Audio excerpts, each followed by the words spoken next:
आधा 200 लांगा। अच्छा मैं मखा यार जल्दी कर। अस्सलाम वालेकुम बाबा जी, बुजुर्गो अस्सलाम वालेकुम, की हाल चाल है? ठीक हो? सेहत भी ठीक है? ਤੁਹਾਡੇ ਵਾਸਤੇ ਖਾਣਾ ਲੈ ਕੇ ਆਏ हैं, अफतारी टाइम खाना तो नाले साड़ी दुआ भी करनी। ठीक हो गया? लो जी बिस्मिल्लाह करो। ठीक हो गया बुजुर्गो, इजाज़त है? और कुछ साढ़े लायक की कहते पे जी रक्शे वाले नूं? कितने? 3 नंबर है 3 नंबर से 3 नंबर तई। अच्छा फिर की कहता? आधा चली जी 200 लांगा। वो तो ऐ चला सीगा। आधा 200 लांगा। अच्छा मैं मखा यार जल्दी कर। हुण किद्दां जाओगे? किराया है नहीं? नहीं किराया हैगा वा? किराया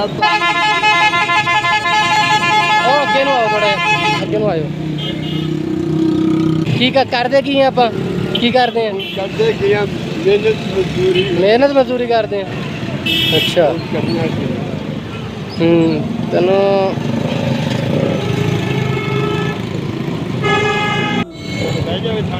हाँ तुसी बस थाने मोड़ जी उतार दियो। ठीक हो गया जी, मेहरबानी है, थोड़ी नेकी होनी है। ठीक हो गया?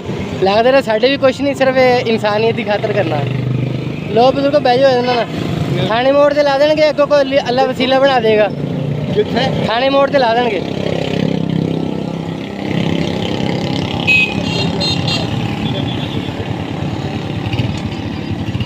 ठीक है ओके।